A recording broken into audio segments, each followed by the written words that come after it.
Let me.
Howdy. Howdy-o. Oh, you got affected. I had a quick question. Do they do helicopter tours there? No? Okay, keep going. Oh, shit. Hey, sir, you were supposed to... Anyway. Howdy-ho. How's everybody doing today? It's your boy Wildcard Mari in the building. Can you translate? I got my brother, Nick Shine, in the building.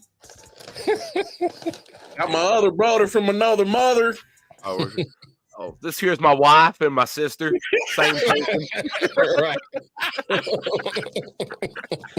We're going full south today. All right. Hey, we going Mississippi South. Anyway. What up, MJ? Oh, I'm man, I hope everybody's having a fantastic Thursday. MJ, how you doing, brother? Oh, we're going Mississippi. I'm sorry. Let me do my best Brad Favre. Fuck your college fund.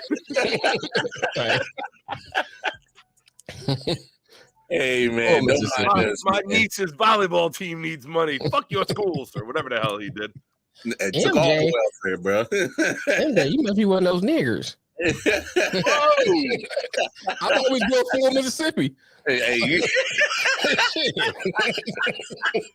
that too far? No, I got too far south. Sir, you. I mean, I think it's complete bullshit. Dog. No, I think it's complete bullshit about Brett Favre because, as we know, there are no schools in Mississippi. I know how far south we would go. Hey, don't mind us, man. We already all to full effect, man. It's your boy Walk Harbaugh in the building. Big homie Nick Shot in the building, Detroit Mail in the building, man. We just having we just having a good old time, man. Just cutting up. What we do best, I.O.W. style, man. Shout out to our boy MJ. Good to hear. We don't even act the fool. It's just the fools. It's the fool, right? It's no act. It ain't an act. Yeah, I don't even think it's an act, not even close anymore. This is just us. So don't mind us. Hey, shout out to our boy MJ. He's also part of the I.O.W. family. For life. Yeah. For life. Life. And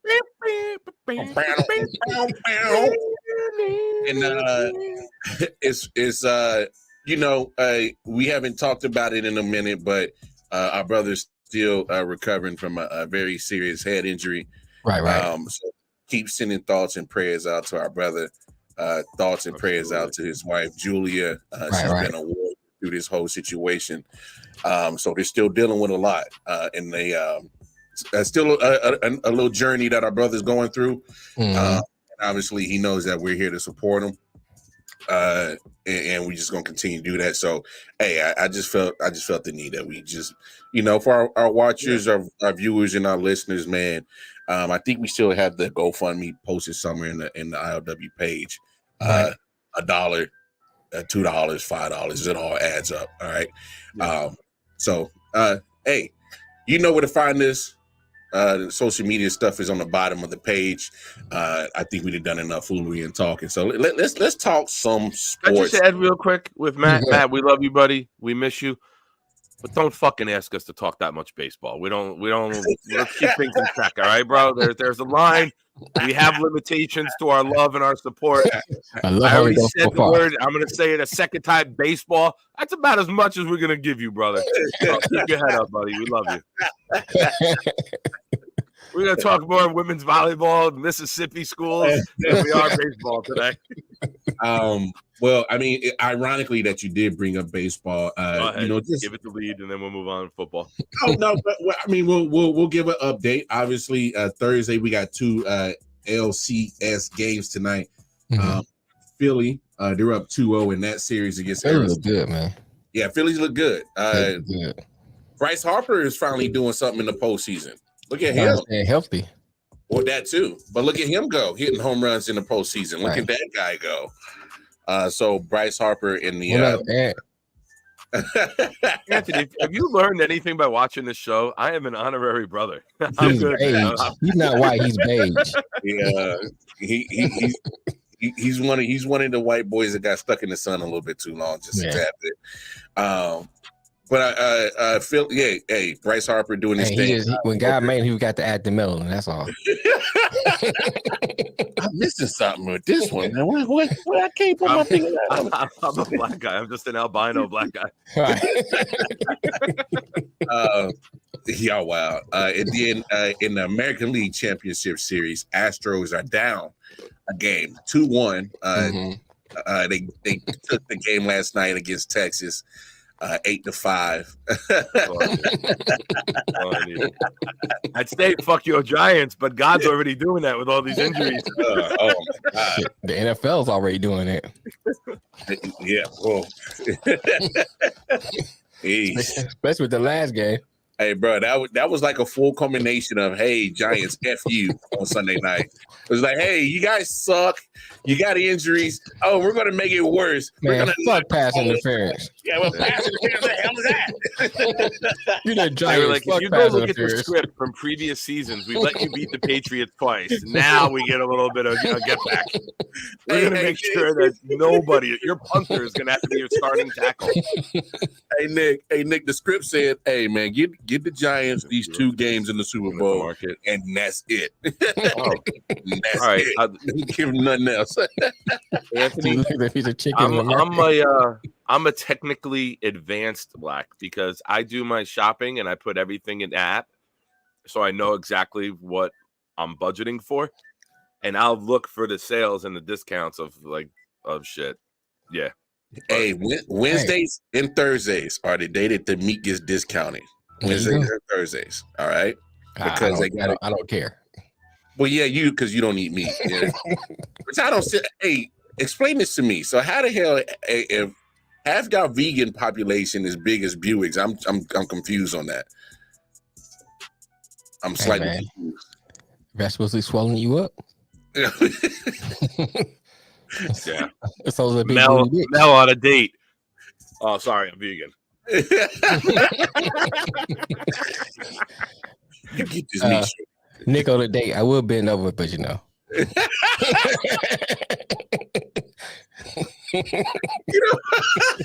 well, because you don't want him to lean too forward. He only 9 toes, so he might fall. Right, he might fall over. Blood pressure, man. My blood pressure is low now. I'll get lightheaded when I stand back up. No, man, let's get this show back. No, for real. Hold on. I'll play into this joke. Oh, so I got my prostate checked this year for the first time, and my friend Jody worked. My friend Jody works at the office, and she got me the appointment. And she's like, "Oh, I'll book you with Dr. Shermer. It's like, he's like the best doctor for this." And I go in, I get checked, and I come out, and I'm standing there like with my arms crossed. And she works there, so she took lunch to bring me home. Right. And I'm in the car, and I'm like looking out the passenger window. She's like, "You all right?" I go, "No, I got violated." I'm like, I don't know. Like, I couldn't make eye contact with anyone. I was like, I feel like the guy. You didn't tell me that Dr. Shermer. I'm picturing like a little old Jewish guy. He's 6'4" with fingers like telephone poles. How the fuck did you not warn me about this? And I'm like, I really feel like I was just like violated. It was like, all right, Arms on the table, take a deep breath. Yeah. This dude went wham, wham. Like there was like, I'm like, what did you do? I hope you know I am so clipping this. I hope you know. But now they say now know how to do it. Now I'm like heading home and I'm like, I feel so violent. I go, are you telling me that there are guys that randomly go out to like bars and clubs, do that in the bathroom, and then just go about their regular life like nothing happened? I go, I am petrified to like even make eye contact with people now. Bruh. Yeah, ain't no joke. Especially when the doctor said behind you, talking about I will die of prostate cancer before I allow that to happen again. I'll take me, Lord. Hey man, on the real, I would never know. I hate going to doctors. I need to get better at it, but I hate going to doctors. Anyway, you gotta go, man. I know. I respect you more if you're like, we think I have prostate cancer, but I'm not going through the test. I'll be like, respect, motherfucker. Bro, I just don't go to doctors, dog. I think marijuana cures everything. That's my old remedy. I'll smoke it away. Smoke it away. I got a cold. Spark it up. COVID, spark it up. No, I definitely did it during COVID. That's what got me through, bro. I was able to eat during COVID. I had no issues when I had Corona. I had no issues. I had no problem. You know what I heard too? I heard that meat and chicken cure and help people live a long time. So drop that, Mel.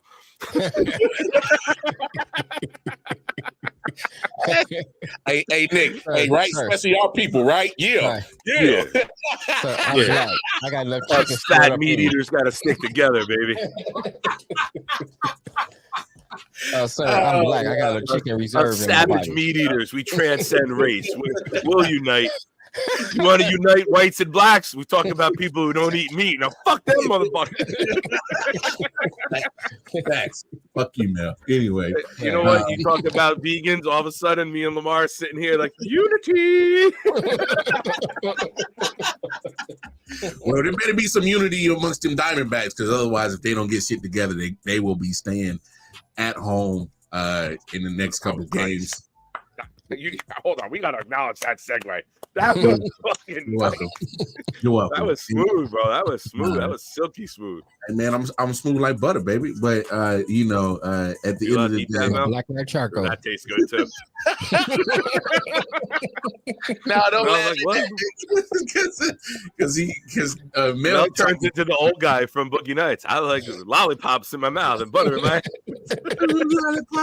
Lollipops. All right, let's talk some sports. Anyway.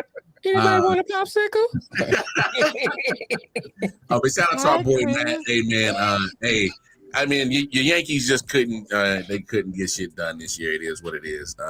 But hey, it didn't even matter if, at the end of the day, because you saw some teams that went home in this playoffs that were some of the better teams all regular season went home.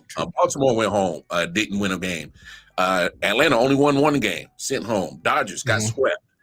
So you saw a lot of teams that, did a lot of great work in the regular season, couldn't do a damn thing. I think the Dodgers and Atlanta more a surprise than the Baltimore, because even though we knew Baltimore was a team coming on, the fact them making the playoffs speaks to them getting better. That was their victory. Yeah, you know what I'm saying? Not saying that they should settle for that, but I'm saying because of where they've been and where they came from. But Atlanta and the Dodgers, we expect. Most people expecting more out of them. For them to go out in the first round. The hell, why the three of them? But say, I just think there's a big disappointment, especially with the Braves, out of those three teams, because of all the historic things that they did all season, especially Acuna doing what he did, being the first 40 plus home run, 70 plus. Man, you should. You know what, man? Don't get the skull put back in, man. Serve it like it is. You be the only white guy with a Gumby. I'm telling you, man, it'll be smooth.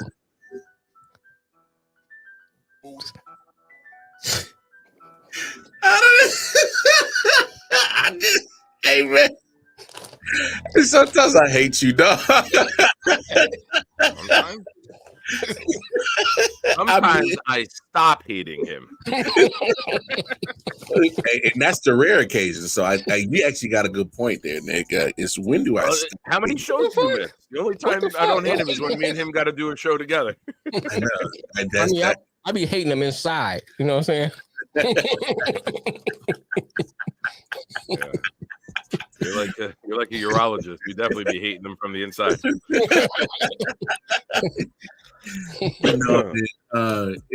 I just think that the Braves got off. Just didn't, the bats got cold, man. Wrong time they had the bats got cold. I think the Orioles are young, and I think the Orioles are built for the marathon.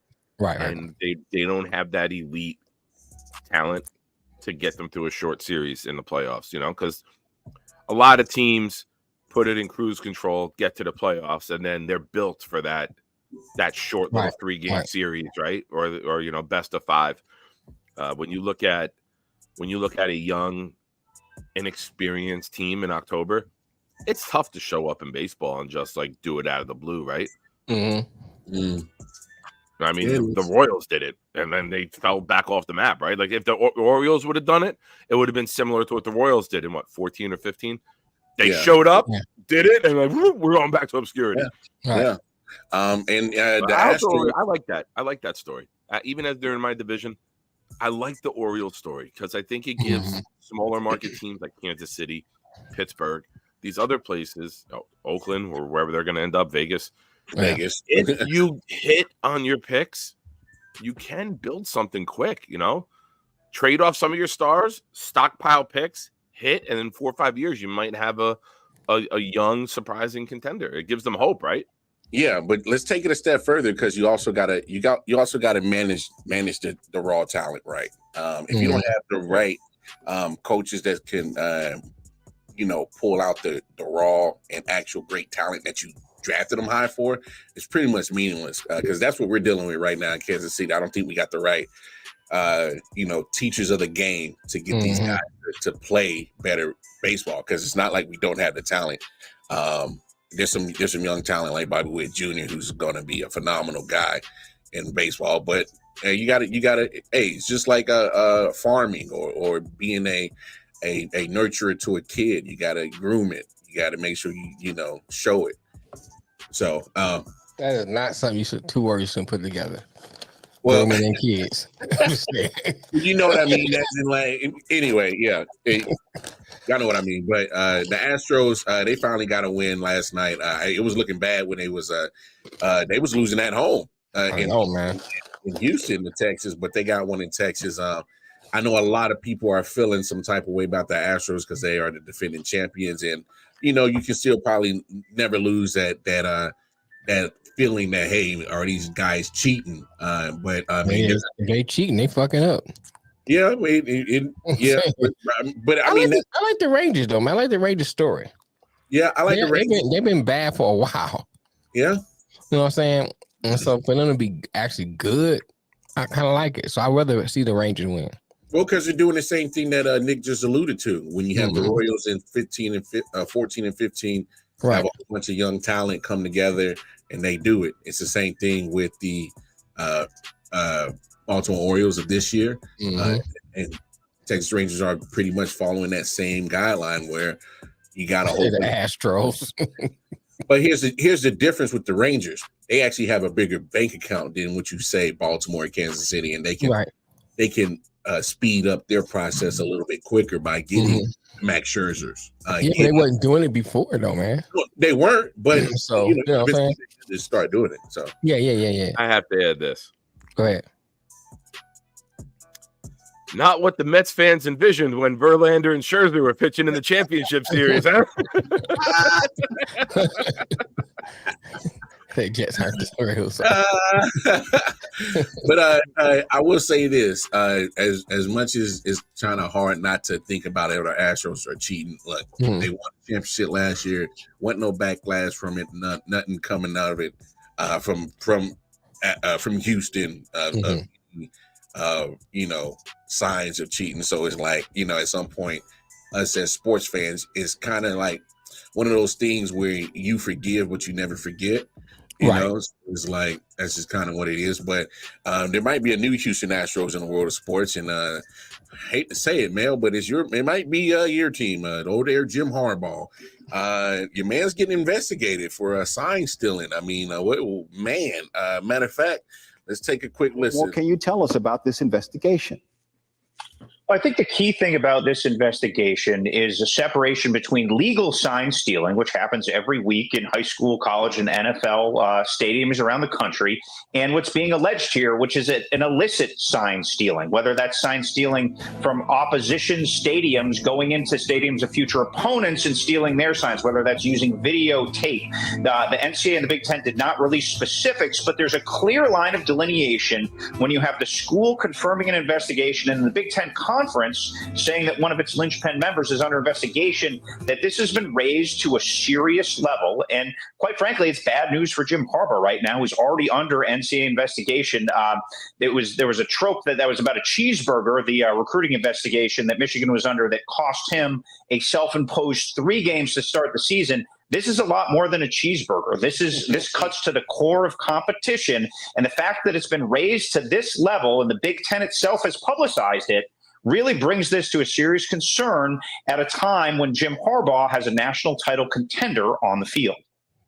Man, talk to us, man. What you thinking, man? I just find it interesting that Harbaugh has a Nick Saban attitude, but not a Nick Saban track record. You know, that's the part that really gets me.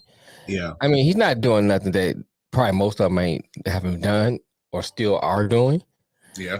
You know, but you don't have that track record to back it up. Where your wins at? He's like Hillary Clinton, right? Always talking shit like they won everything, but hasn't won nothing.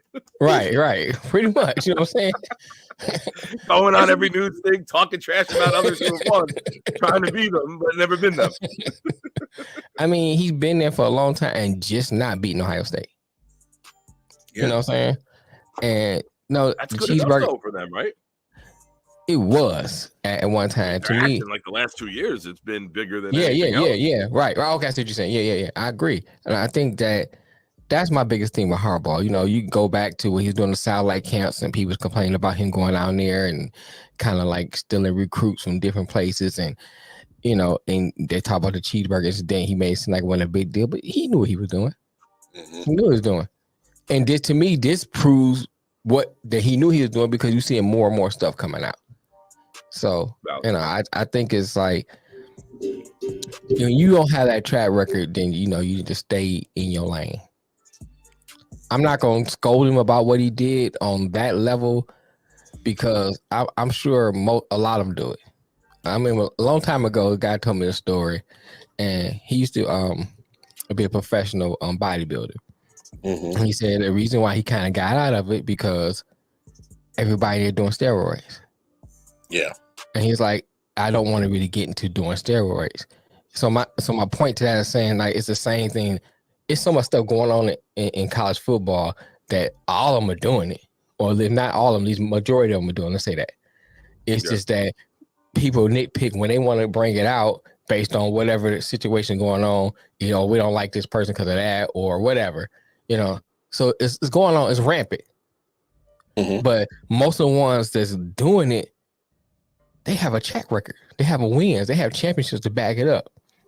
Harbaugh don't have that. He don't have the pedigree to be as arrogant as he is. You know, that's just my 2 cents. I think in college sports and most sports, there's 2 types of people. There's people who get caught cheating, and there's people who don't get caught. Right. I agree. It's just a matter of keeping your bed made or being sloppy. Right. So that's just the way I look at sports. So it's like having a family around the corner and nobody knows. You know what I'm saying? Or having a family around the corner, everybody in the neighborhood know. Same thing. I mean, I wouldn't know nothing about that, but that means your dad is a good guy. Like, you gotta keep secrets. So, hey, look, man, it's sometimes when there's a lot of you know, it may not seem like nothing, cheeseburger or not, right? It's just the fact that there's another little fire. There's another fire. Mm-hmm. It don't matter how big it is. It's just the fact that We saw some smoke. Now we're starting to see fires. I remind that coach at Michigan. I wouldn't be surprised. It depends on what comes out of this, man. He's beloved in Michigan. His family is beloved in Michigan. So it'll take a lot to kind of really get him out of there. Harbaugh's a rock star in Michigan. Enough of these fires. I'm saying it depends how big this becomes and how big they make it. Let me say that. How big the national media and the NCAA make it. Well, let's look at it this way. The fact that it's getting investigated because they think it's that severe when it's talking about the line of competitiveness. Yeah. I mean, does it not make you have a certain portrayal of a person? I have a certain portrayal about Bill Belichick because of what he did. I have a certain portrayal of Tom Brady for what he did. He was involved in it. Right. Oh, I thought you were talking about leaving his family, but go ahead. Well, hey, whatever. But I'm saying, like, it's when you start seeing the line of competitive and it starts getting tampered with, as in you're deliberately going out of your way to get an advantage, cheating, pretty much. Let's just call it what it is. That's why I will never have respect for Josh McDaniels, because he was cheating. He was part of the cheating in New England. He did it in Denver on his own. So it's when people do certain things like that it taints things with me. It taints your portrayal of a certain person for me. I understand that. And I guess my thing is this. It's not the only incident you hear that of a coach doing that, whether it be college or NFL. To me, there's probably a culture of that going on, and he just got caught. Or somebody got caught and they're snitching on him. Either way. Oh, that too. Yeah, that too. Because more times than not, if somebody got caught that works under him, under the person, and they instead of them catching all the heat, let me get some of this a big majority. Hey man, hey, you want the big fish, don't you? Right. Let me tell you what Harbaugh doing. You don't want little minnow me. I'm little Nemo. Right. You want the Moby Dick. Right. Oh, easy. Easy, buddy, easy. Metaphorically, you want the Moby Dick. Can you say whale? Can you just say whale? Just leave it at that. We're from prostates to dick. I mean, how we get there? Hey, it's Men's Wellness Month. I don't know. But that sounds more like Gay Men Wellness Month the way it's going. Say it. Hey man, end of the day. Shout out to my gay people. No. Yeah, how y'all get down. We don't want no smoke. Yeah, I was about to say, don't get. Don't want no smoke. We want no smoke. Hey. Now, I see your face, Nick. I know you. I see your face, Nick. Don't do it. Hey, one love. I'm sure you'll see most of them tonight at the bar. Yes, being your wingman. But I mean, it's you look at these situations and like look, at some point in time, is things are going to come out. And I'm gonna say this: at some point in time, I wouldn't be surprised when some stuff about Saban starts coming out. Because hey, what's the old saying? Birds of a feather flock together. There's no way that him and Belichick being the best of buddies like that, and Belichick is getting caught in the NFL, and all the investigators that they got top-notch investigators. They find stuff before it even happens. So you can't tell me that there's no way that Nick is squeaky clean. Man, Belichick using Nick's equipment. I don't even leave the house. There's no way you can tell me that Saban's squeaky clean. I'm in street. Well, I mean, we already know you're a little dirtbag. They ain't got that was, whatever. That's something that is already understood. They need to be mentioned. So I've been documented.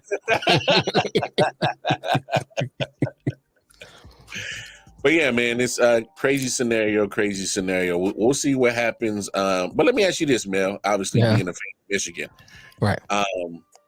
if he's found guilty of it, and do you think there's a possible way of him getting fired and had to move on? It depends on how the story goes. You know, because sometimes stories come out and they're able to sweep them under the rug. You know, it depends on how much juice gets behind the story. Because that's all. I think that's how Michigan is gonna roll with it. I think they make a big public deal out of it, and the NCAA keep pushing real hard for it, then they'll get rid of them. But if it's just like one of the things that come up, everything comes out, and you kind of don't hear about it that much anymore, they'll probably do like something to save face. Oh, we're gonna suspend him for 3 or 4 games, that kind of thing, and bring him back. You know, and if y'all got to keep suspending the dude, man, fire his ass, dog. What are we talking about? Man, Michigan, man, I tell you, Michigan has there's a lot of money up there, a lot. I understand that part. They will roll, you know, what they can to keep them up. They got enough juice. Let me say that Michigan, especially in the Big Ten, they got a lot of juice in the Big Ten. Yeah, but what I'm saying is they're the one who keeping Notre Dame from joining. And I hear you, but what I'm saying is it goes back to what you're saying. All this trouble, all these little fires, and you ain't got the cachet with the record to back up to go with the cachet. And that's another thing too. If they get to the point where Michigan wins a national championship and it doesn't, I think we're all right. Anyway, I think we're all right. To the point, don't have to worry about that. Anyway, if we get to the point where Michigan wins a national championship, then I think that really think that's going to happen anytime soon. Look, to me, I don't care what none of y'all say. No team to me in college right now really looks that strong. Georgia don't even look that strong. They don't. They don't look like the Georgia last year. It doesn't matter. It doesn't matter. Georgia does not look that strong. Because you're playing cupcakes. No, Nick. I don't just watch who they play. I watch how they play, what they're doing. I watch all of that. Steamrolling their opponents. Okay, let me ask you this. Let me ask you this. If Georgia was playing Mercer and they barely beat Mercer, right? And then they play an SEC team and barely beat them, and Michigan plays, or you say cupcake teams, and they steamrolling them, to me, that looks like that team is actually looking better, especially the way Michigan played the last couple of years. I'm not just looking at this year, that year. I'm talking about like when they played cupcake teams before, they was barely beating them. And then when they got to Ohio State, they got up for that game because of a rivalry game. I said, and I even said those years, like, I'm not too sure about how Michigan looked. And what happened? They got to TCU, got blown out. The year before that, got to Georgia, got blown out. Well, this year, they doing what teams that are supposed to be good does. As in beating very weak opponents. Okay. You know what? You have to add that, though. I said that. That's what I'm saying. It's like they're doing what I just find it funny. I just find it funny with people like you and other people. You know, I understand when we talk about the Lions, we talk about Detroit sports, they haven't been great. But then when people try to speak about Detroit sports, and then first they want to say is, well, y'all did this and this is what they did, and this they put the schedule together. That's how the schedule is. I'm talking about no, let me finish. Because you always try to talk over me. Let me finish. My point is, I'm not just looking at those things. I acknowledge they play cupcake teams, but it's steamrolling compared to what they did before. So to me, it looks like they look better than what they have. I look at the talent they have. I look at the block. I look at all that. Then I'm looking at Georgia. Even Georgia last year or the year before that, when they played cupcake team, they was killing them. When they got an SEC, they was killing them. This year, they don't look the same. That's all I'm saying. And so that Brock injury looks that doesn't. Yeah, to that too. I'm going to talk about in general. Yeah, but I mean, you can't talk about Georgia and not acknowledge the fact that you don't know how Harbaugh plays a part into that too. It does. I acknowledge that. My point is that I think that everybody in that top 5, maybe top 6, has a chance this year compared to what they did like last year, the year before last. I was like, it's gonna be Georgia, maybe. You know what I'm saying? That's all I'm saying. I'm not saying that Michigan's a for sure winner gonna win it, but I think this is one of the years they have a chance to win it because of all those factors. That's all I'm saying. You keep bringing up they play cupcake teams. I acknowledge that. I'm just saying, at least give me what I'm saying, acknowledge what I'm saying as a point. You know, don't just shit on what I'm saying. What I was saying was they have been annihilating opponents, but they've been cupcake teams. I'm just adding to what you said. Okay. They haven't been tested yet. They haven't had a quality opponent. Right. And I'm agreeing with all that. Just lost to Rutgers, so Michigan State isn't what they have been in the past. Right. A decade ago when they were strong with the dominant Kirk Cousins at quarterback. They're not that team anymore. Oh shit! Hey, I love how he tried. Yeah. Thought I didn't hear you. Yeah, thought I didn't hear you. But no. Being real with it. Yeah, go ahead. Yeah, they're playing better. Their quarterback is playing better than a Michigan quarterback has played in a very long time. Right. We've always known they got the offensive line, they got the run game, they got a stout defense. But I'm curious to see. Like, I know Ohio State's on the schedule. Is Penn State on the schedule this year or no? I'm not 100% sure. I have to look. I know Penn State play Ohio State Saturday. Yeah, I know they play. Big Ten, Michigan. But to both of you guys' points, which you get great points. I think it's more fair to say that it's so much parity this year in college football that a lot of these teams is really hard to separate 1 through 5 right now when they're all kind of performing the same way. Like they may. I forgot to say, and fuck Ohio State. Okay, go ahead. Like, I'm glad you got that out your system. I had to get out. All right. Now go ahead, Nick. He treats me like I'm Ohio State. I think when you look at the Big Ten, there's really only 3 good teams. When I say good, I mean potential. Yeah. Bowl candidates, championship candidates. You got Penn State, Ohio State, Michigan. The rest, it's just sweeping the other teams under the carpet until you get to those matchups. Iowa's got a stout defense, but they can't score, so they're not going to be able to hang with any of these guys if they make the Big Ten championship. But now, when you look at the SEC, Bowers just went down. Beck is in his first year as quarterback, but there's still an elite, talented team. Yeah. Alabama, I don't think, is up there. I don't think Alabama's going to really factor in much. Oklahoma should be there near the end. Washington, Oregon. Are you talking about in general? I'm talking about the tournament. Okay. I got you. Okay. Florida State isn't really getting tested. You could say that the one game they did, who was it? Was it LSU? Pitt? LSU. And Florida State, it's like a Michigan, right? Like they don't have a lot of good teams in that conference, and then they'll get tested with one. Clemson's not what we thought they'd be, so the ACC, Florida should cakewalk through. Right. That's the problem with the structure. I like that they expanded it because of this reason. You can be Michigan, and then you play Ohio State at home, and you get them by a field goal, but then that bumps Ohio State out of the Final Four. Now Ohio State can recoup and try to get a chance instead of blowing somebody out in a bowl game. Right. They can. I hate that so many teams throughout the years suffer one loss, and they suffer more, like you said the other day. You suffer that one loss late, and you don't have a chance to bounce back from it. I think this tournament. Yeah, how many times do we see in the NFL a 9-7 Bucks team, a wild card Bucks team, a wild card Patriot, Pittsburgh, wild card Giants, guys that barely made it in, but were fighting for their life because they had some early losses, figure it out at the right time. So I'm looking forward to the college tournament expanding because I think you'll see either the cream that rose to the top early stays there, or you're going to have that surprise that comes out of nowhere. And I think too, man. I think part of that too is the way that it's all structured. With that one loss kills you and all that kind of things. They structure these cupcake stuff at the very beginning, and then if you in a weak conference, then that adds to it.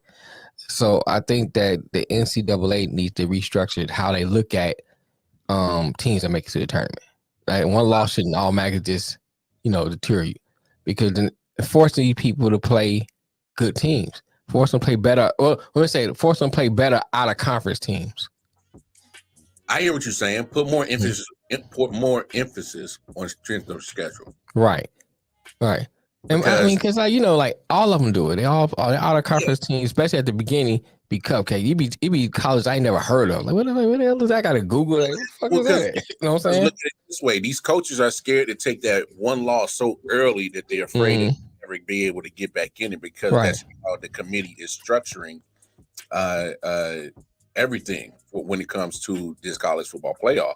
When these committees look at this and they say, "Oh, yeah, you took this loss so early to, so and so, man. We never got over it. There's no way you can say you're one of the 4 best teams, and it's not fair." But yeah, I agree.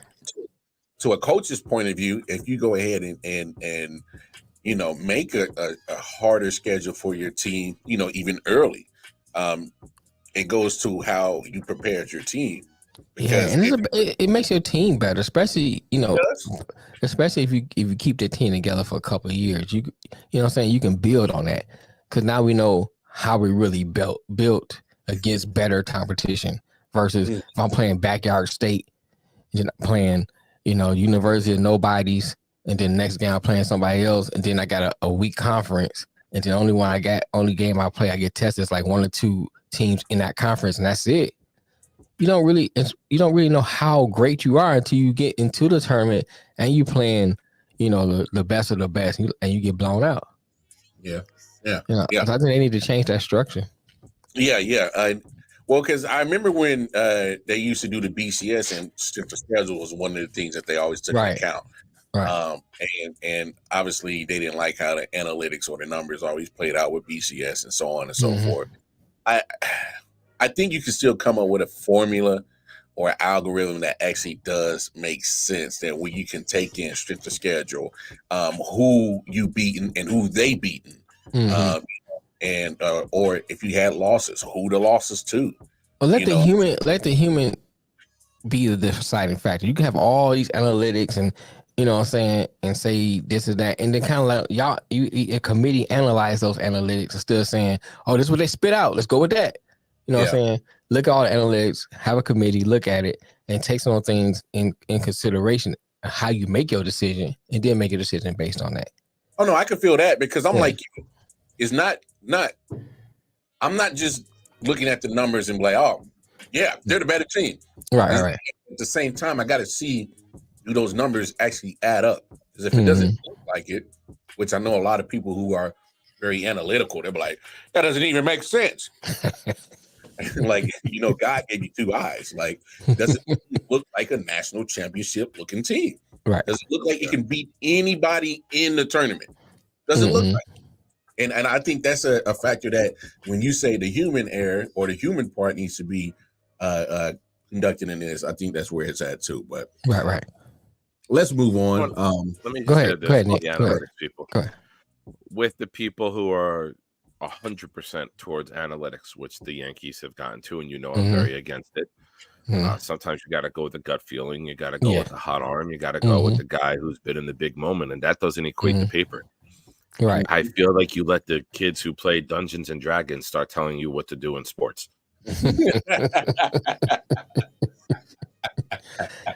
And I agree with you. I'm wrong. I won't say it again. You know what I'm saying? I agree. I think there should be a balance or a mixture of it. You know what I'm saying? Analytics has its place. It does. Yeah. But you can't rely just solely on that. There is other things you have to like we said Monday. I made that example when I was like, the pitcher was hot, and then the analytics said pull him in the fifth inning, but he's hot. Ride him out until what I'm saying. Yeah. That didn't make sense. So you just pull him. Now you wasted a good pitcher, and then you throw another pitcher in, and they start hitting him. Yeah, I feel like analytics. Michael Kay has this expression all the time. And I feel that analytics, you live on this, and it's believing in the fallacy of a predetermined outcome. And when you're constantly saying analytics says this, you're like, it's definitely going to happen. It's definitely going to happen. That's not how sport works. Right. That's true. Like, I'm not a fan of that. Sometimes I just want to see guys play, and I want to see the $40 million pitcher get through the 5th fucking inning in a big game. Right. I want to see him push past 74 pitches. I want to see the guy earn his fucking salary. Because why are we paying guys that much if you can only pitch half of a game? Let me ask you this, Nick. So when you look, because part of the analytics is the other part of that too, especially dealing with pitching, is player safety. So what part of that do you kind of like say, okay, we use part of that for player safety, and then go to the human error? Do you just say throw all that out and just go with it and just, you know what I'm saying? Or you just roll the dice with it? 74 pitches, your starting pitcher, you shouldn't be getting paid what you're getting paid then. If you can't push and go 120 pitches on a start, why are you getting paid what you're getting paid? And that's what teams should bring to the table. Okay. That's a post-football show conversation, right?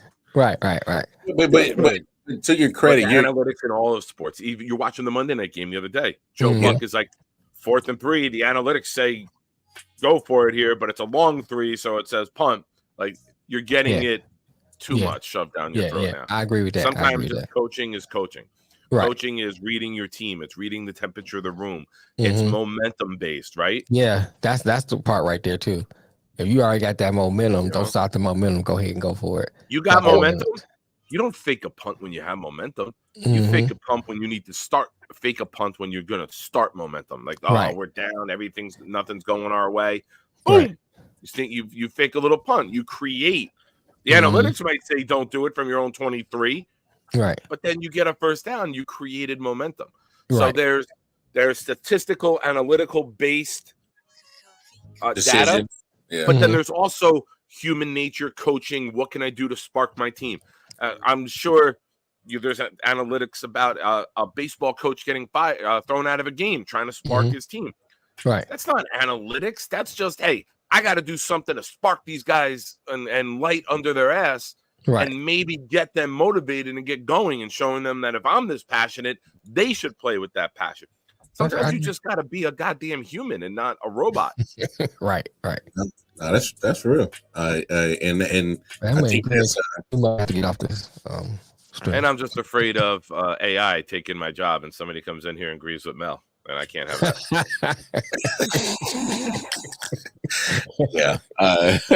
Because this is a little bit too much agreeing in this segment. So I was about to add something, but let's move on. I think I found a subject that'll definitely keep Nick quiet for a minute. So WNBA crowned a champion last night. Crowned a champion. They threw up an air ball to win the freaking series. They threw up an air ball. Oh, so you did watch it? Look at you! I didn't watch it. House of Highlights on Instagram had the final seconds of. I'm like, all right, let me see the final seconds. And the girl went from the corner and fucking missed the rim. I was watching Special Olympics. Shout out to the Las Vegas Aces. Now back to back. First back to back in 20 years. Yeah, at least that. I think it's been since 01, 02. Something like that, yeah. I think it was the LA Sparks, I think. Was it Spark? It was a Spark? Might have been a Spark. Yeah. It's either them or the Comets. I can't remember. Yeah. I'm getting my timeline all jacked up because I know the Comets walked out with like the first 4 championships. Right. What up, Bobby G? So shout out to him. Hey, shout out to Bobby G, man. Make sure y'all tap in tonight. I do not do the late night out edition this season during football because me and Bobby G do the recap of the Thursday night game. So tap in with him, Game Time 216 on YouTube, and we get it done. Bobby's out in Vegas, so he's pretty pumped. He says the Golden Knights is next. What you mean next? To get back to back? Y'all just they got a good hockey club over there, man. Yeah, I like to go to the Knights, man. Hey, for them to be, I would like to see the Kraken actually win. Yeah, it'd be nice to have like new teams come in. It's kind of somebody say Kraken. Oh, you said Kraken with an N. I didn't say Cracker. But no, man. I was walking to the bathroom. I couldn't help hear this. That they went back to back. Yeah. Oh hell. A little different than Scissoring Daddy. Going pelvis to pelvis, baby. With that WNBA. Oh Lord. Oh man. Yeah. Out the gate. The views expressed by Nick are solely. Yeah. Unfortunately, man. It's been real. I'm pretty sure we'll get down soon, but we'll be getting that email soon. Hey, so I got to give props to Asia Wilson because she did something that Nikola Jokic did. And what I mean by that is, who are you giving props to? Asia Wilson. Asia Wilson. She's the star on the Las Vegas Aces. So she pulled in Nikola Jokic, as in she saw Breanna Stewart get the MVP. All right. Mm-hmm. And so she proceeds to just say, all right, I'll just be the MVP of the finals and ball the hell out. Yeah, I mean, especially not having Chelsea Gray in there, man. You know, I thought it was over with. They ain't have Chelsea Gray, so they gonna lose. Cause like you notice like when they're down, Chelsea Gray always bring them back up. You know what I'm saying? Whether it be motivation wise, whether it be points, defense, whatever, passing the ball, wherever it is, she's like that engine that keeps them flowing. And so when they had lost her to the injury, I was like, oh shoot. I said Liberty about to win this series. And so shout out to Asia Wilson to ball out to win, to help win that game, and now they're back-to-back champions. It's funny you say that because they were up 2-0. And then Chelsea got hurt. And then Liberty won game 3. Right. And so I was like, oh, man, that's definitely a momentum change with them. Oh, no, she got hurt in game 3. Right. Back. Right. I apologize, ladies. So you're like, man, there's that momentum switch, or it flips. And sure enough, Asia Wilson, that was probably her only bad or mediocre, not great shooting night, was that game 3. So that was it. But of course, she was named Finals MVP. Shout out to her. Shout out to the Aces. Candace Parker now has 3 championships with 3 different teams. 3 different teams, yeah. One with the Sparks, one with the Chicago Sky, and now with the Aces. Although she was on, she's been injured majority of the season. Didn't play at all in the finals or the playoffs. It's been a minute since she played. So hey, but it goes down in the record book. She's a 3-time winner for 3 different teams. So, got to show some love to the ladies. So I wanted this always. Man, very sneaky there, though, Lamar. Very sneaky how you started that to try to get my attention, dropping Jokic's name. And I was like, oh, good, we're done with that. And then I was like, wait, who? And I was like, oh, I can tune back out again. Very sneaky how you tried to get my interest there. Very sneaky. Hey, one of these days, I'm going to get you in to watch. Hello, Mr. Deeds. I'm sneaky.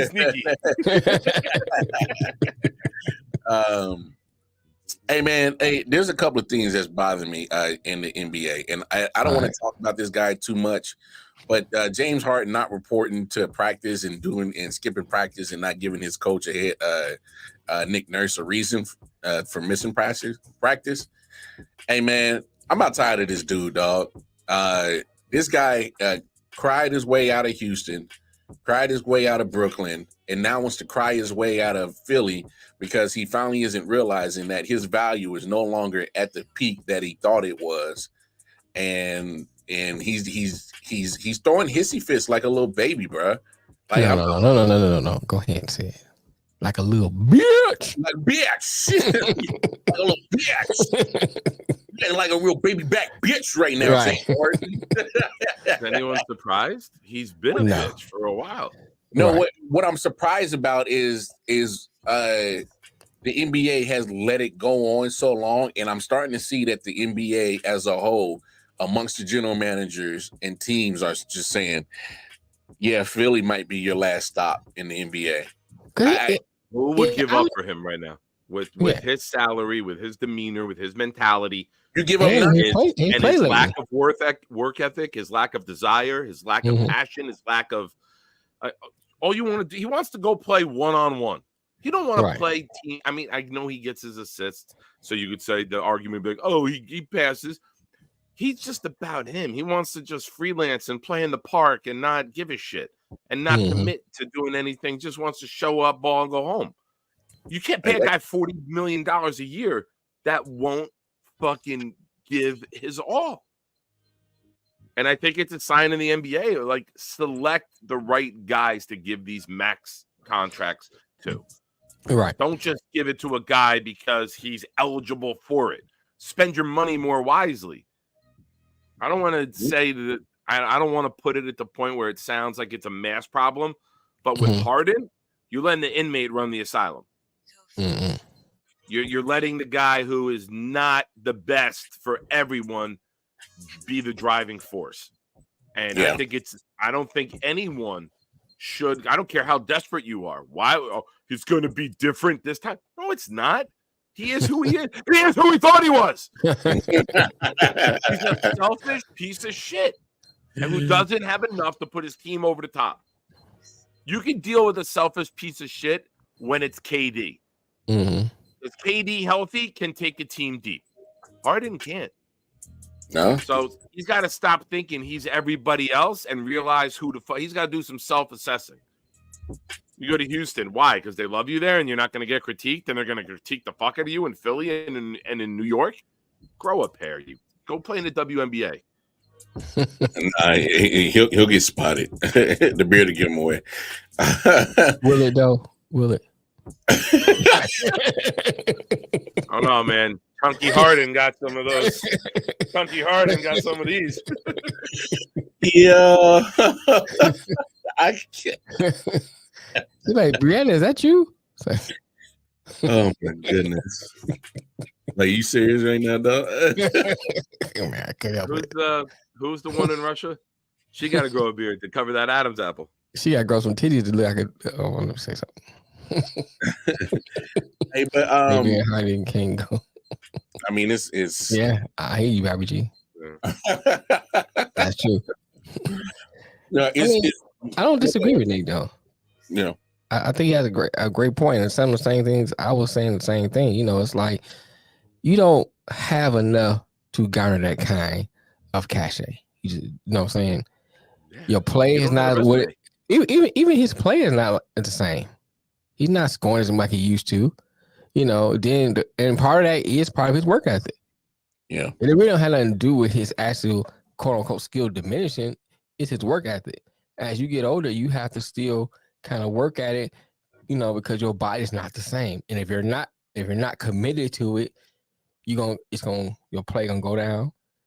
Everything's gonna go down. And then it's going down. Right. And I'm saying, then we paying you all this money and we can't even get over the top. Yeah, that shit been going down. We can't even get past the first round. There's something the Jets coach Robert Saleh says all the time, and I think it's perfect for James Harden. Okay.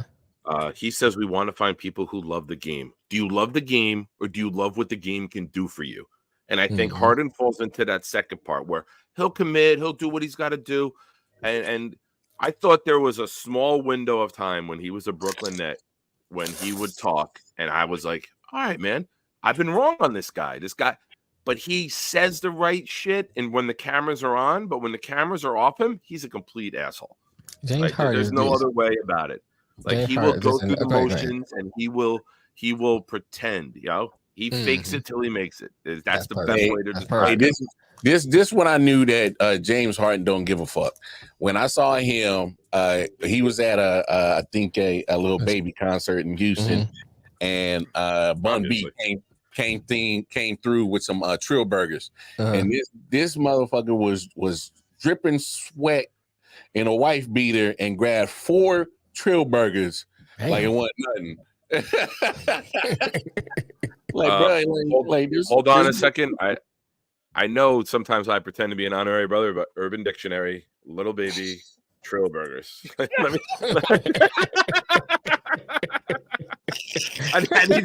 Oh man, right over. And now, when it's called little baby, when James Harden looks in the mirror. Oh my gosh, this guy said, "Fuck his feelings." He said, "Little baby and Trill burger." Oh, that's hilarious. But no, but he's go ahead. Well, I mean, and I'm just sick of the dude because he like if you can't be committed, and the only thing that's really you're committed to is the money part of the aspect of what it can do. That's all you're going to be, is just a guy that just made a lot of money. Right. People are going to say, is he Hall of Fame worthy? For me, I can't give him that honor. I can't.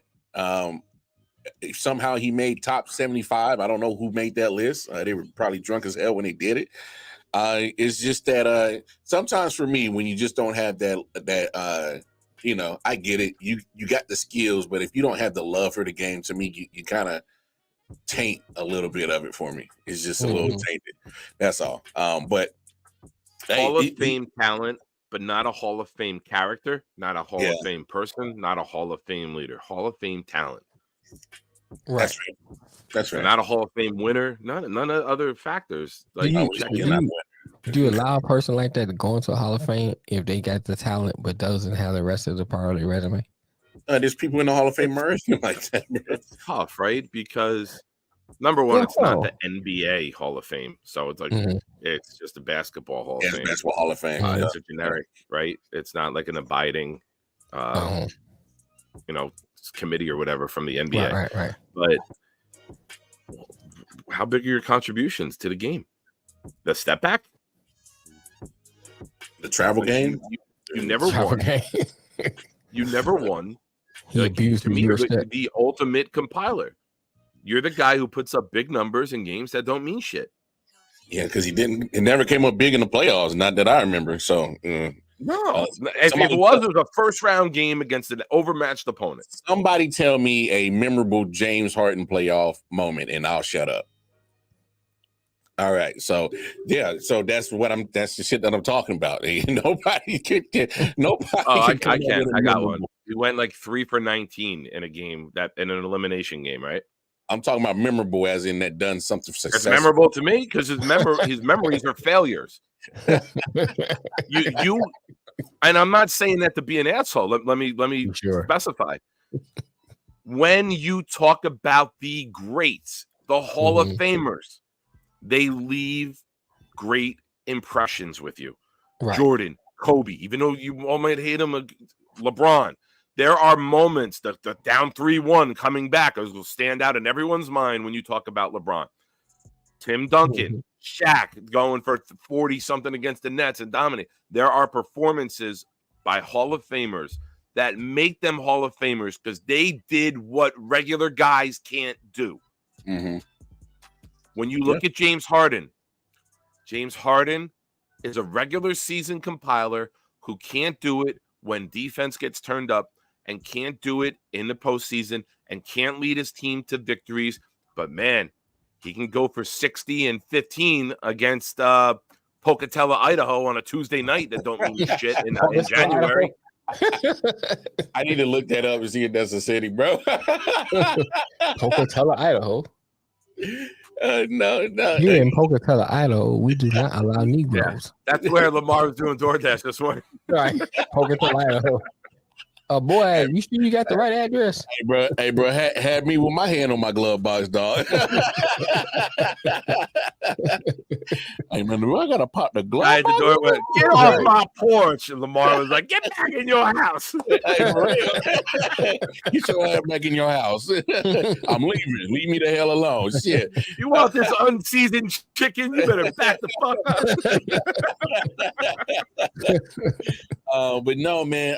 Just James Harden, man, is and it creeps me out because I saw the guy literally cry about some fouls that weren't called in the postseason and refused to get back on defense. Was too occupied worrying about no calls. But anyway, let's move on because I got a question for you guys. Obviously, we see it. It's a trend. Strip Club Hall of Fame. Obviously, Strip Club Hall of Fame, that's for sure. I changed everything I said about him. I now support him in every way possible. Damn, Bobby. Bobby won me over, made me turn my whole argument with 1 second. We're like, damn, man, we're more alike than I thought we were. Man, nobody ever turned me on my opinion on this show before. Bobby just did it in 1 second. Yeah. So obviously, we are content creators. We got podcasts. We do this, but we're fans that love and passionate about certain sports that we love to talk about. So we have podcasts. So what's your opinion on athletes who are having podcasts in the middle of their regular season? How do y'all feel about it? I just want to throwing it out there, trying to gauge the temperature of the room. Go ahead, Mel. How do you feel about it? I don't have a problem unless it becomes distracting. So I watch Amara and his brother do it. It's not really distracting. You know what I'm saying? It's kind of like two brothers talking. They may have a player from another team come on. They kind of chop it up, have fun, and they out of there. But then if you have ones where it becomes distracting, and you bringing up all this crazy stuff and starting. Kelsey brothers, I like Travis and and the Kelsey brothers is not, it's not bad. It's not. It's very lighthearted. You know what I'm saying? Mm-hmm. It's not a bunch of like controversial things said out there, like how Tariq was saying certain things on certain podcasts that kind of geared towards his podcast. You know, stuff like that. Then it, to me, becomes a distraction. Mm-hmm. You know, for the rest of the team. So if it's just like something lighthearted, because sometimes you need something to kind of unwind during the season, kind of something to let loose and that kind of thing. So I don't have a problem with it, only when it becomes a distraction. Yeah. Okay. Nicholas? Go ahead, Nick. How do you feel about it? I can take either side of this. Mm-hmm. Discuss the game. Don't discuss your game. Yeah. Don't use it as a vent and a bitching session. Right. I can see that. Like, I think Parsons is a little out of pocket with some of the things he comes out with. Him. Yeah. It's not lighthearted. It's him by himself, like bitching and how come these teams don't get made fun of like we get made fun? That's not the spirit of other shows. Mm-hmm.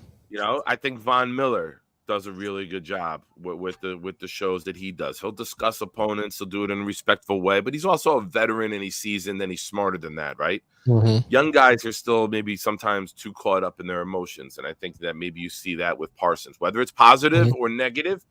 I think he's not seasoned enough as a professional, and not a professional podcaster, but just a professional with. Sometimes young guys live off their emotions. Right? I'm 45. There's times I still live off of my emotions, right? So, I think that there's a fine line to walk. You have your time with the media. You're a superstar player. You have your time to address some things you want to address. I think then taking that into Monday afternoon and doing a show on a Monday or Tuesday, depending when your game is, and making it a bitch session or to get that highlight clip cut up and shared, I'm not for that, right? Because not everybody's got that platform. Like say it in your locker room, say it in your meeting, say it to the media. Like I don't know. I'm just I don't want there to be, and unfortunately we're getting there. I don't want there to be. I'm kind of old school with this, even though we do the podcasting. How do I word this? I guess I don't want it to be a billboard for the other locker room the entire week. Yeah. There are guys in this league who will take things personally. There are guys in this league who will try to send a message with a late hit, a cheap shot, Mac Jones, dick grab, whatever you want. You had to bring that up. I'm always going to bring it up because he's the biggest bag of shit in the NFL. That's a good point. You two can attest. I've been calling Mac Jones the biggest piece of shit in sports for 2 years. And people have argued with me. Oh, you just don't like the Patriots. Nah, Nick was right. But there are guys. You're talking shit about the Eagles. Maybe a guy rolls up on you, cracks you in the back or the ribs on a block from behind that because you said something about their team. Like, I just don't think there needs to be that in the regular season.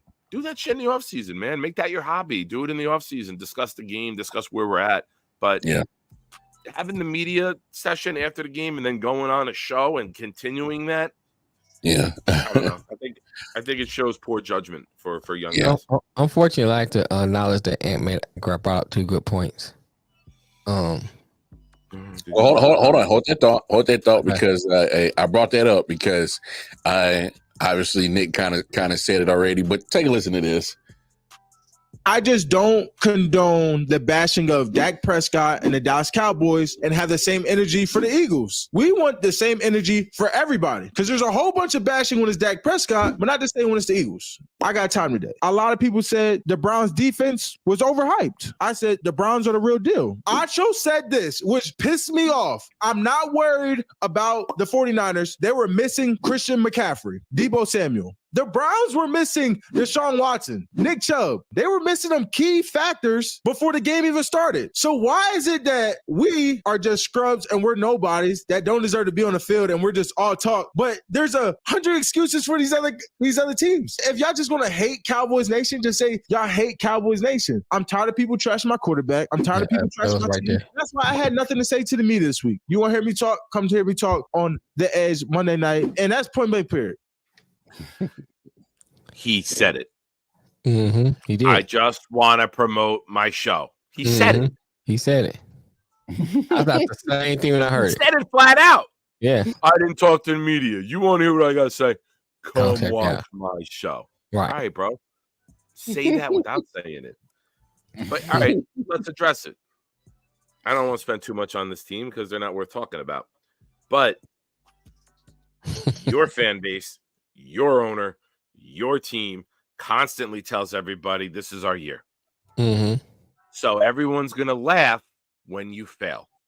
Right. No one on the Browns is saying this is our year. That's why no one's picking on the Browns. No one in Detroit is saying this is our year. Mm-hmm. That's why when Detroit loses a game, no one's pointing and going at Detroit.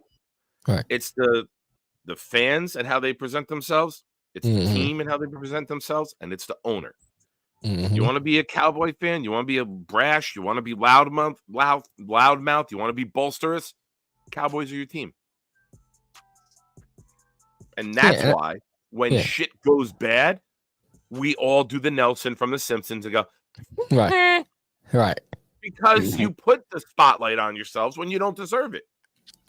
I agree. And that's to Ant's point too. Show. It's the fucking third time here. That's Ant alluded to it too in his comment. You put the star on your back, you put a target on your back because of what has been built through Jerry Jones, the fan base. And then on top of that, Dak and Mike McCarthy being consistent with their failures. Consistent with it. Yeah. So if you add the other stuff and add that to it, it's a mixing pot of people wanting to talk about you. You brash, you out there, what's our year? We just did that, all this and that. Then Jerry Jones, we're the best, we're America's team, And then you get to the playoffs, you crap the bed. Mike McCarthy does a dumb clock mismanagement move. He calls a dumb play. Dak slides when he should have just downed the ball. I mean, you add that stuff to it, and then you got Cowboy fans. He win 3 games. We going to the Super Bowl. This shit happens every year, and you always fall up short. You put a target on your back, and then Michael Parsons talking about why this is what you signed up for. When you put that uniform on, this comes with it. Mm-hmm. You know what I'm saying? It's just like you become it's like you go to a police academy, become a police officer, you get out there in the street and say, why the fuck they shooting at me? This is what you signed up for. You know what I'm saying? It doesn't make sense. Hey, that's like Jenna Jameson say, I got to do anal. Yes, right. You are. Why did you play this to me? I don't understand. Rarely did it. Very difficult Google search to find. Very difficult. Rarely did it. There's a few she did early in her career, but then she got so big in the. All right, hold on. Whoa, having depth analysis about this. There's a few. Slow down, Cowboy. Slow down, Cowboy. There's a few of them. They're hard. They're hard to come by. Slow down, Cowboy. That's a couple puns in there. Go ahead. That's a different show. Hey, that's for the late night show, right? You can't cry about things that, in retrospect, the circumstances are the circumstances. Just we got to understand. Jerry Jones built this team to be the top of the line entertainment type of team, where he's built it through a business wise, not through football sense. He already won his Super Bowls. That was early 90s. He's built this team to be a entertainment focal point. It's internationally known as a football team.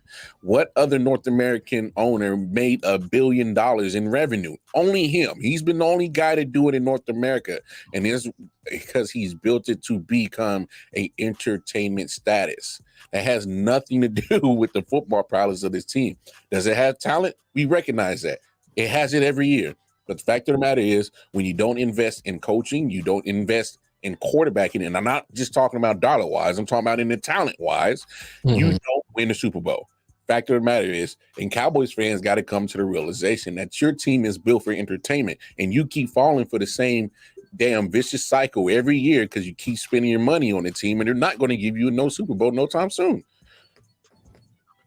How about we try this? The fans and the team.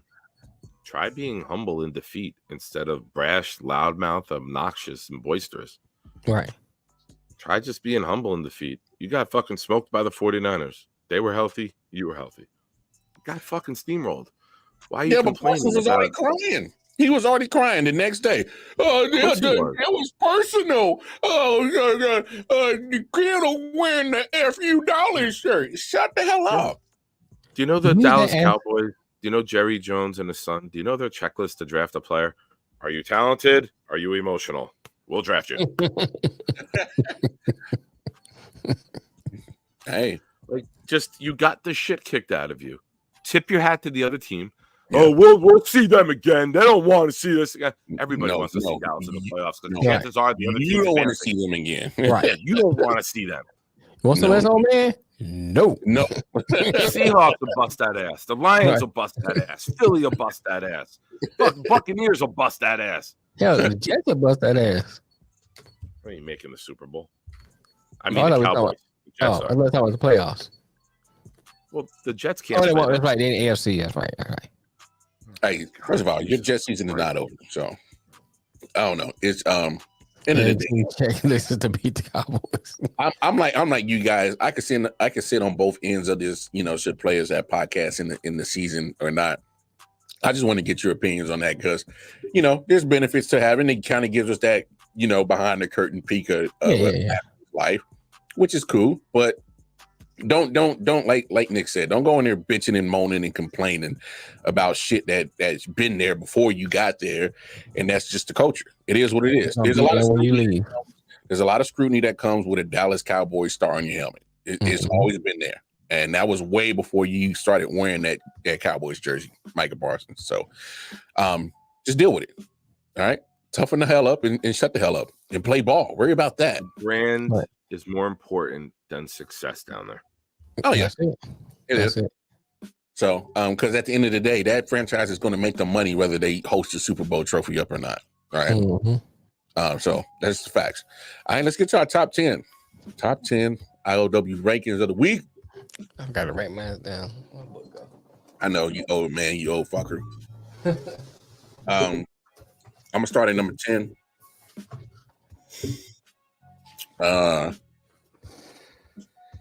Who did I have last time?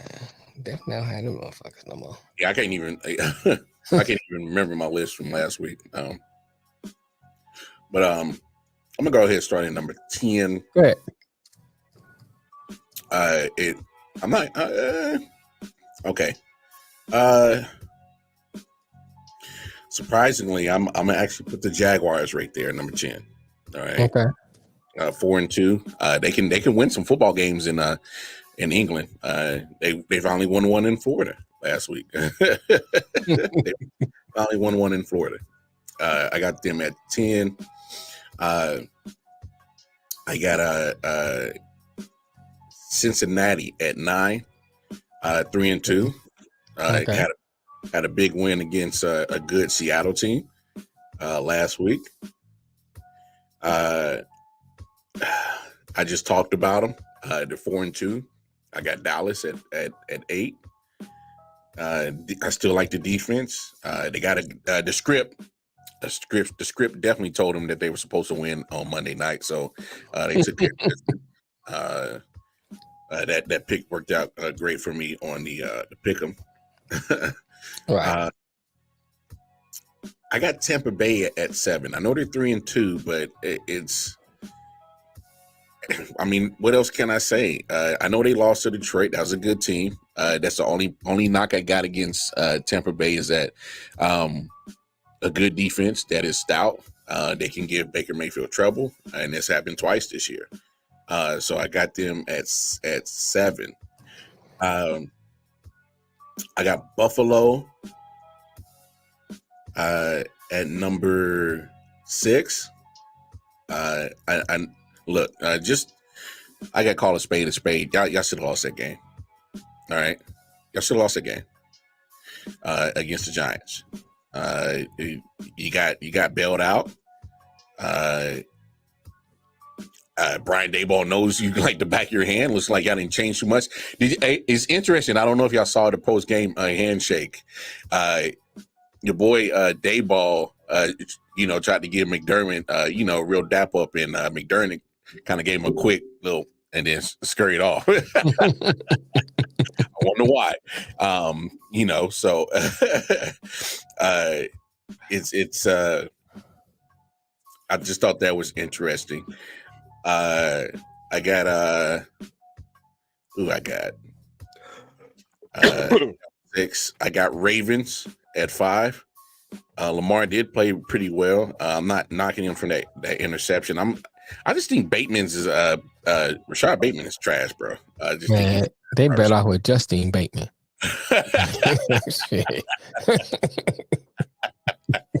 It's like, bro, I don't know, man. Like, yeah, it's yeah. Thank you, AP. Since he is 3-3, thank you. That was Bobby G. Oh yeah, Bobby G. My bad. Yeah, let me get no false props. Yeah, okay, my bad. You're right. I got Ravens at 5. I got Eagles at 4. Okay. I'm gonna actually give the Jets more props for actually beating them because that defense looks damn good, but at the same time, I'm looking at the offense of Jalen Hurts and the Eagles has never really, ain't quite came around and resembled what they did last year, which is quite shocking to me. I know it's a new offensive coordinator, but that's an offensive coordinator that was elevated from your quarterback's coach last year. So I'm kind of, why is that offense struggling? 49ers at 3. Only reason why is because it took your first loss. And I'm not mad that you lost to Cleveland because I think that defense has been legit all season. Mm-hmm. It's just that, hey, man, like I said when we came on the show Monday, when I see that when things aren't going your way as a quarterback and you can't come up with yeah. Exactly. That's my girl. I'm 45 yesterday, man. That was my girl back in the day. So if you're 49ers fan, you might want to be a little have a little worry bug about Brock Purdy. I agree, I'm not saying that he can't play football. I'm not saying that. It's the fact of the matter is that the system is going to always get credit because when things aren't perfect for you, Brock Purdy, you didn't look good against Cleveland or a good defense. Elite quarterbacks still make shit and get the job done, regardless of the circumstances. And of course, but I rewatched that game today because they had it on NFL Network. Mm-hmm. I mean, he had a couple of touchdowns. Literally, that was just you. So say what you want about the kicker missing the field goal and whatnot, but at the end of the day, you never leave a football game in the foot of a kicker or in the hands of a referee on a flag. You never do. You just don't. You shouldn't. And there was the Chiefs, and you're benefiting. Wait! Oh God, I was waiting. I was sitting there. I'll look at him like, now. When's it coming? When's it coming? That's why I got quiet. I was like, I'm sitting there waiting. When's it coming? I'm so immune to him like saying that shit. Regardless, you know. I waited for the pause. I had to wait for the pause, man. I want to make sure that comment got out there for the world. I just think Brock Purdy's a system quarterback. He obviously has to execute the system. He's just haven't been the better one to do it out of all the quarterbacks that Shanahan has. But it's the system, and I can't get past that. Chiefs at 2. Hold up, we got breaking news. What's that? Patrick Mahomes and Andy Reid will no longer be doing commercials for State Farm. They're going to Allstate because you're in good hands with referees. All right, go ahead. I thought we had a real one. And at number 1, you have the Detroit Lions. What more can you say? Detroit Lions. I thought I would never say that they would be the best team in the NFL, but here we are. I thought I never hear you say it. Well, no, I mean, I'm not. I gotta call a spade a spade. I'm gonna have to clip this one to play it on a loop for myself. First of all, I see what I see. I mean, I mean, Lions, it don't matter where they go. They go and play. They play tough football, whether it's at home or it's on the road, and they're in every game. Could easily be undefeated had they not had a couple of hiccups against the Seahawks. It's that's just what it is. All right, who wants to go next? And thank you. That's why it's like, yeah. You ready, Nick? Yeah. Go ahead. Thank you, Anthony. Some of my jokes have to be lame. That makes you appreciate the good ones. I didn't know that you were a comedy critic since you've never made any of us laugh. Number one, I have the Detroit Lions at number one. They're gritty. They're hard-nosed. They're playing well. And they beat the Chiefs. So you got to put them up there. Number two, I got the Chiefs. I'm a little worried about the offense. They're winning a lot of games, not scoring 20 points, and a lot of people have been Jets put up 30-something against Denver, and they only put up 19. I know Mahomes is Mahomes, and he's capable, and the line is good, but I just feel that something there is missing. And we said it early, week 1 or 2. We talked about the enemy factor and if that mattered at all. I'm not sure. I'm not going to say that's what it is, but even a Chiefs fan would have to agree. They don't look like the offense. Whether Kelsey's not healthy, the receivers are dropping some passes in the first game, they're lost. They're finding ways to win games because they're an elite football team, but they're not an offensive juggernaut. To help you out, they're doing the same thing that I said about the Eagles, where you elevate Matt Nagy from quarterback coach to OC, and it's like you elevated a guy that was already in the building, but your offense is struggling. So I think they're having the same issues that Philly is where it's like your offense isn't outputting the same as they were last year, and all you did was elevate a guy from quarterback coach to OC. So it doesn't make sense. I can't wrap my hand around it. And it's a league-wide thing because this past week in the NFL, only 6 teams scored more than 21 points, and it's the lowest amount since the 80s. So defenses, as much as they tried to put the rules towards the offense, defenses are balling now. Yeah. So, I mean, that's a factor too. It's not just – I'm not shitting on the Chiefs, but there's a lot of teams that aren't really rolling unless you're the 49ers playing the Cowboys. Number 3, I got the 49ers. Listen, McCaffrey goes out. Debo goes out early. Like you said, to try and not repeat what you said, but Purdy is not the facilitator of that team. The system and all of the pieces being together make that system go. And taking out someone like Debo, I.O.W is an elite number 2. He's not a number 1. So you can take him out against the number 1 corner.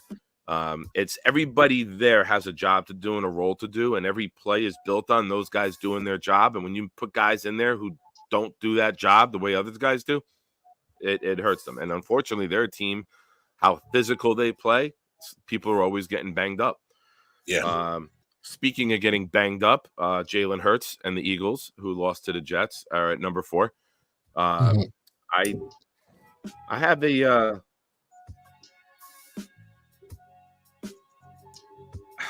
I have a hard time looking at Jalen Hurts as a pure passer and saying he's an elite passer. You know what's funny about that, though, Nick? Go ahead. I'm gonna cut you off, but it made me think about something when you said that. Yeah, the Eagles have a dominant offensive line. Yeah, they totally went away from the run. Yeah. I mean, Hurts got his yardage escaping. It wasn't the designed runs that you normally see. It wasn't RPOs. It was we covered everybody, and then a lane opened up and he got out. I expected them to run the ball a lot more. They threw it to Swift early. I was surprised at the game plan. I think they tried to outsmart themselves, and they got out-coached and out-executed on Sunday. Go ahead, Mel. What were you going to say? I'm saying, because you made me think about this. Jalen Hurts now looks like the Jalen Hurts we used to talk about prior to him having a good season. You know, questions is he a elite passer? Can he pass? And then, last year he kind of the passing looked better. He looked more, more efficient. He stayed in the pocket. He ran when he needed to run, but he still passed the ball. Now this year he looks like the old Jalen Hurts, and it's just like I don't know what it is. It just doesn't look like the same Eagles team. Yeah, we discussed that a little bit on Monday. Like Goddard not doing his thing. I mean, they signed Julio yesterday. Come on, Julio ain't making no damn I'm not difference. saying it, but they're admitting we don't have a third threat. We don't have someone else out there besides Smith and Brown. We're basically just throwing to Smith and Brown. No, they know because they refuse to use Dallas Goedert, who can actually be a damn good tight end if they use it properly. But there's something's wrong there. Like, they don't give him the ball enough. Number 5, I think the most undeserving team in the top 5. But when you beat teams, you have to be there. No, it's the Dolphins. The Dolphins. When you look at the teams that the Dolphins beat, they beat the Chargers, they beat the Broncos, they beat the Giants, they beat the Patriots, and they beat the Panthers. 4 of their 5 wins are against teams with 1 win. It's mathematically impossible to have that schedule. The team that they played, who's over 500, the Bills, they got steamrolled by. So if there's anyone that you could say in the top 5 isn't deserving of being there, I think it's the Dolphins. And their schedule gets tougher. They got the Eagles coming up. So we'll see Sunday. Number 6, I got my Bengals. I think when Joe Burrow is healthy, and now he is, they are a team that can go and defeat anybody. And Joe Burrow and Chase are just – and they don't even think they had Higgins on Sunday, and they still beat the Seahawks, right? Now he played. He played. He was a little bit hurt. He really didn't do much. So he was decoy. Okay. Number 7, they played tonight. If Trevor Lawrence is healthy, you see this team starting to roll. We all think they should in the preseason. We all thought they'd run away with this division. Hopefully Lawrence gets through today, and then he's got the 10 days off. Number 8, another team that has some concerns, the Buffalo Bills. They did not look good against the New York Giants, and the Giants have been pathetic, right? I think everyone agrees with that. I'm not shit talking anybody or any team. The Giants have been a injury riddled, can't find the end zone on offense, and they played with the Bills to the final play and should have had a call that potentially could have won the game for them. Right. But the Bills have a lot of question marks. I know they got injuries. Milano out. Tre'Davious White's out. Everyone's got injuries. Look at my team. Like, don't talk to me about injuries. You got to find a way to figure it out. To win it. Number 9, I got the Cowboys. It's a good win the other day on the road. It's a way to bounce back. Going to California twice, back-to-back weeks. That's a tough trip. Even if it's not from the East Coast, it's a tough trip. Good point. Again, the NFC East is finding out that life is a lot tougher this year, playing the schedule that they're playing and not having that easy schedule that they had last year, right? Right. And number 10, I debated the Ravens, and I'm going to be honest with you. The New York Jets played 4 teams with 12 wins from the previous season in their first 6 games, and their first team in NFL history to do that. And they didn't have Aaron Rodgers. They got Zach Wilson, and they still found a way to get to 3-3. I don't think anyone had this team at 3-3, knowing that schedule. This defense was missing 3 of their top 4 cornerbacks, Sauce and Reed, who could potentially be the number 1 cornerback tandem in the league. We've had multiple injuries on the line, and I just think that this coach, this defense, the way this team plays, they don't quit. They come back again from being down 14-3, win another game after being down. There's something to be said about teams that don't quit. There's something to be said about teams in this league that believe in themselves when nobody else does. And the Jets have that us against the world mentality, and they know right now with the quarterback. So this is a good week. The bye week, whenever you have a quarterback change, right, guys? You guys know this. We've all had seen quarterback changes throughout the years.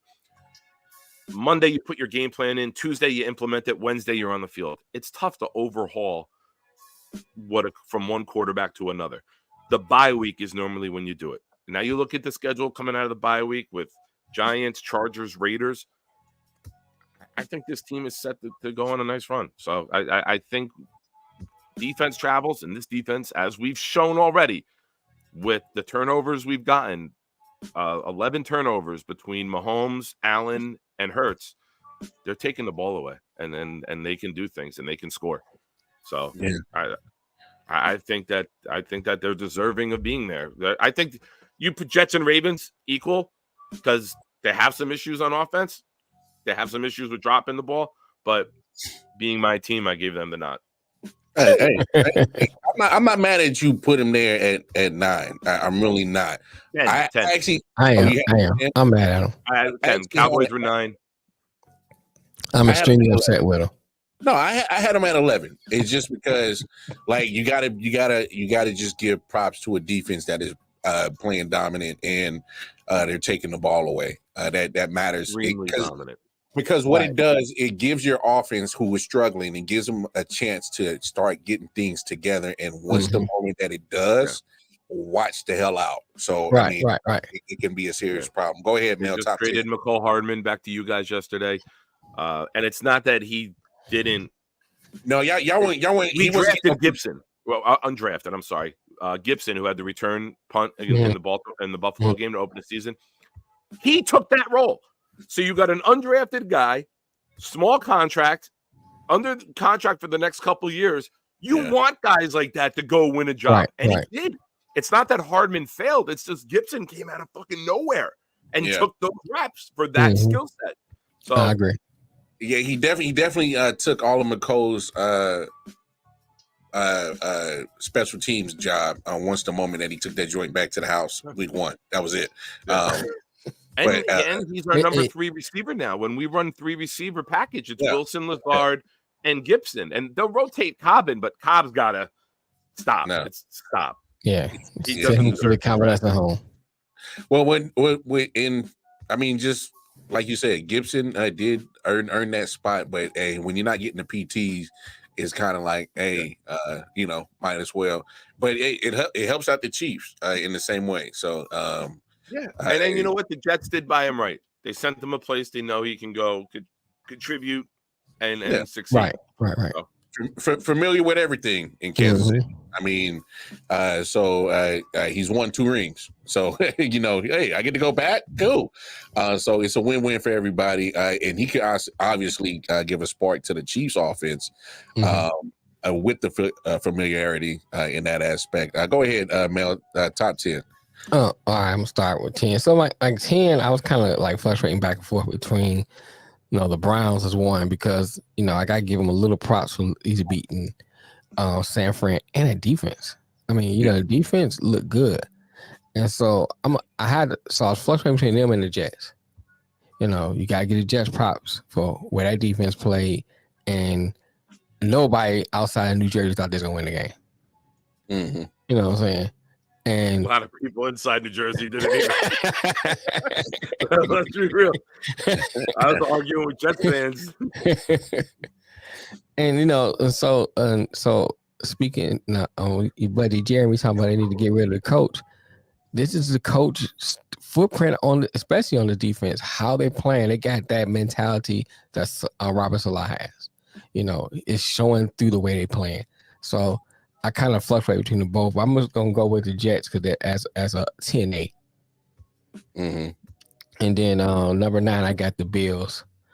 The reason why I got them so low is that they didn't, missing 2 key pieces on defense. It still didn't look all that explosive either. And they keep going up and down on their performance. It's not consistently the same offensive performance every time they play. Number 8, I got Jacksonville. I'm kind of like, I'm at the wait and see stage with Jacksonville. You put together a few wins, in London and everything, but it's, I'm waiting to see, are you going to be that Jacksonville to be predicted from the beginning of the year? Number 7, I got the Bengals. Great win, but let's see if you can put something together back to back. 6, I got Baltimore. Although they dropped a lot of balls, I saw where the offense, they left the opportunities out there, but if they complete those opportunities, that offense could be turning along. So that's why I put them at number 6. Number 5. Everyone can be like you, Mel. Some of us drop balls. Number 5, I got Baltimore. I mean, not Baltimore. Dolphins. I don't know, man. I know the Dolphins got explosive offense. Defense still is kind of shaky, and I just kind of wait. I want to wait and see with them. Philly, at number 4, and we already spoke about Philly, and they don't look the same. And I acknowledge Bobby G's comment saying, he got new weapons last year, and this year he got film out on them. But they don't even still. When people have film out on you, a coach supposed to be able to adjust and still make plays. They don't like they be able to make those adjustments. Yeah, you know what I'm saying? Because that happens with all teams. Yeah. People, you get come out, you fool people one year, next year people get to film out on you, and maybe the first couple of games, you have to make those adjustments till you find it. It seems like we in week 6, it's like they still ain't found where to make those adjustments. At Kansas City, number 3, same. Everybody pretty much what y'all said, about Kansas City. 49ers still, even though they lost that game, I still say they're still the best team in the NFC. Definitely. And once they get those pieces back, they'll be chugging along. And then, I got the Lions at number 1 for this week. And, with all the losses that they had, all the injuries that they had, they still found ways to win. Montgomery goes down, next man up. And then Tampa Bay got a good defense. They stopped the run. Jared Goff throws the ball. So, they find ways to win. So I got them at number 1. Yeah. And I wish I could take back my shit because I know we're live. So Lions, Chiefs, Niners, Eagles, Dolphins, Ravens, Bills, Dallas, Cincy, Jaguars. I had to take Tampa Bay out. So that's my actual 10. Okay. Once I thought about it, I was high, y'all. Don't worry about me. Y'all know I'm the pie of the show. So I was like, what the hell? What did you put in after taking the Bucs out, though? I know you just said through it. I wasn't able to follow. Who did you add? I put the Dolphins in because I forgot all about them. I don't know how I forgot about them. I didn't have them in on my original one, so I had to take Tampa Bay out and put Miami in. So Lions 1, Chiefs 2, Niners 3, Eagles 4. Also, Cincy is the last place in the division. Ravens 6, Bills 7, Dallas 8, Cincy 9, and Jags 10. I hear you saying Bobby G, but this is just for week 6. I'm looking at how they play for week 6. I think with week 6, this is what I see far as week 6. I'm not talking about the overall season from 1 through 6. Just what we saw from last Sunday. So that's why I got my list of where I have it. Yeah, because the reason why I got Cincy at 9 is because I'm seeing a team that's starting to build momentum. And a situation where Joe Burrow was looking like straight dog shit for the first few weeks of the season. And even though, because this is more props to Seattle's defense, who played them very tough last week. And that was a good game. Damn good game. I watched that one live. I watched that one personally. That was the only game that was in the area at the 12 o'clock slot. So Joe made some plays when it mattered. Jamar got cracking. They've been, cracking the last 2 weeks. So you see a team that's getting momentum, and they have to, because we got to realize that division that they're in and the conference that they're in and the hole that they were in, if they want to win even deeper, they're probably sellers once this trade deadline comes. To me, this week, and as we get to week 7, I think this week is a pivotal week because this is when you start seeing, are we going to have a shot? Because you're midway through the season. Like, are we going to be able to be in the thick of the playoffs or the top of the division or hell, top of the conference? So this is when, with the trade deadline coming up, I think what's been crazy about the NFL come to trade deadline. There's actually it seems like it's been more activity comes to trade deadline because GMs are not scared about trying to just go ahead and make a trade to improve your team, because now you can obviously see your actual issues that you have right now, and if you're able to get something, you go get it. So I just think this week 7 is a very pivotal week for the NFL. What you guys think? Yeah, and fuck that Prescott. Is there a certain game you guys are looking forward to week 7? Can I just reply to Bobby's comment before? Yeah, go ahead. Yeah, go ahead. I think that when I do my power rankings, I don't do just by the week like Mel was saying he does. I do it with how the teams are playing presently. I have the Lions at 1. The because they're beating people and they're physically manhandling them. And the 49ers were at one, but now that they're injured, they dropped down a little bit. And I think the Jets were injured. They're missing 3 of their top 4 cornerbacks. They beat the team that's undefeated in the league. I know they wouldn't make the playoffs if the playoffs were today, but there's 11 more games left. And they went through the gauntlet of their schedule, and not a single person who watches football had the Jets with the Bills, Cowboys, Patriots, Chiefs, Broncos, and Eagles being 3-3. Nobody had them with Zach Wilson being 3-3. When Rodgers went down, everyone's like, the season's over. And you see that this team is built 53-man deep. And they were missing Sauce Gardner, DJ Reed, and Brandon Echols, 3 of their top 4 cornerbacks. So when you look at this team and how they're coming together and how other guys are stepping up, I don't know how you can keep. I mean, like I said, 10-11, I had them with the Ravens right there. But the Ravens have questions too. But the Ravens have their quarterback. So if the Jets can stay afloat, their schedule gets easier, they win these games that they're supposed to win, who knows, man? You could, honest to God, see Rodgers come back. My prediction, I'll say it here on the show, Week 17, we play at Cleveland on Thursday night. You let him play that game. He's got 10 days off before the Week 18 against the Patriots, and then he's got 2 games under his belt before the playoffs. I think Achilles. And they say he's been looking. They say he's been looking walking good. At 2 weeks, he was walking where people are on crutches for 8 to 12 weeks.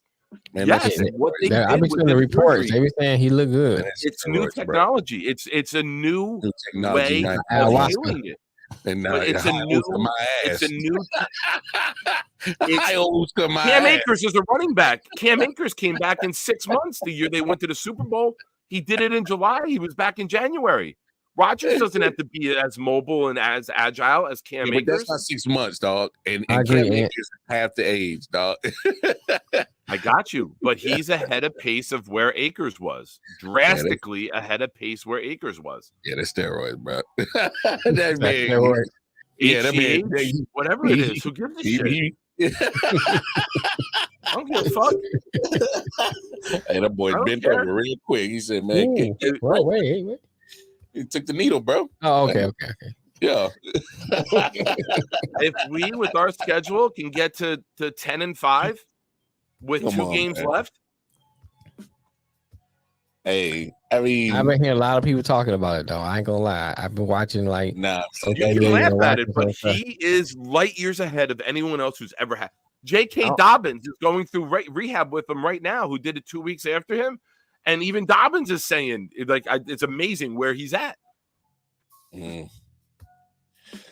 So, whatever. That's my prediction. Of course you ain't going to like it because you don't like me, motherfucker, and you never want to see me happy. It's amazing how Achilles healed so quick when, J.K. Dobbins is he's seeing what he's seeing, but he ain't. CP, you're out of your mind. It's called the bridge. It's the bridge gap method or whatever you want to call it. They're bridging it now to where it can heal quicker and your body will respond to it quicker. You used to have to sit there and not move or wait there at all for 6 to 8 weeks. It was a guy in the trench going, "Hey, Aaron, who was it working? You want to be back by week 17? I got you, dog. I got you, dog." How great would that be? How great would that be for all the Packers fans who laughed? If he comes back, we keep our number 1 pick and we go on a playoff run. It'll be great for football. All right, it'll be great for football. What you want is great for NFL if he comes back week 17. I doubt it though. Achilles though, that's crazy. I don't know. Hey, we've seen stranger things, right? So, I don't watch sci-fi shows. Nick's sitting right here. Go eat fucking chicken. For y'all to know, that's not a black joke. That's a vegan joke. Yeah, that's a vegan joke. I didn't say fried. I was just like, I hope a piece of chicken falls into your grass. That's a definite vegan joke. Those, man, I can get canceled real quick. Yeah, that was a vegan joke, everybody. Yeah, thank you for clarifying. I can't with all you the racial jokes that I push the line with and make. The one time that I don't, and I make fun of him for being vegan, is the time that it sounds the worst. I will say this: a couple of matchups, Lions Ravens. That looks like a tough matchup. Hey, plug the podcast real quick, Mel, and then kind of give us a couple of tidbits that you had said on the episode. Yeah, No Name Podcast. You know, we do everything Detroit Lions, and we kind of analyze this on, and also on Playmakers with Cool McCain. Mm-hmm. You know, check him out too. You'll see some other content creators on there also. But I think with this game, there's a few factors I was looking at. You know, on the Ravens side, with that offense, you can't leave those opportunities out there. Mm-hmm. You know, when those opportunities are there, Lamar has to take advantage and not let the ball sail, and then the receivers has to catch the ball when Lamar does sometimes out of pocket, create things, and get the pass where it's catchable.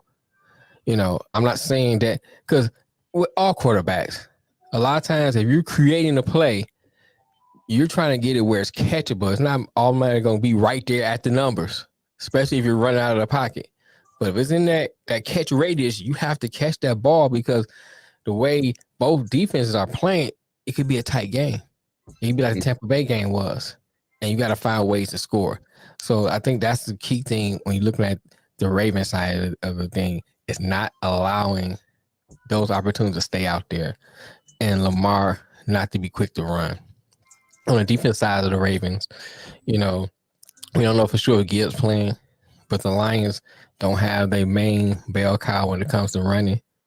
So if you can, you know, continue to shut that run down and make Jared Goff beat you with the pass, and with Humphreys back there and the rookie back there, you know, put Amon-Ra in check, you know, and put Laporta in check and make Jared Goff use other targets.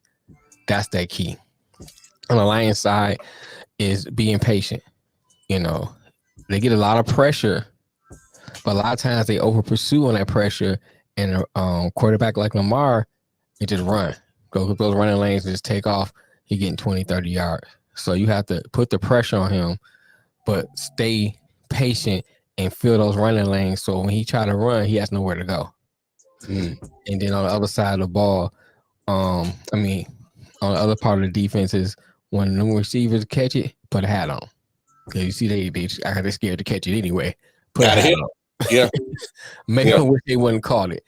You know, and then same thing. Hit him high, right. Hit him high, hit him low, hit him low, hit him low. And same thing with the Lions, you know, don't leave no opportunity out there. If the ball get tipped, get on that ball. You know, that kind of thing. On the Lions side on offense, Jared Goff has to be patient. You know, if you don't have it out there on third down, no, throw the ball away, live to take another down, because I think it's gonna be a tight game.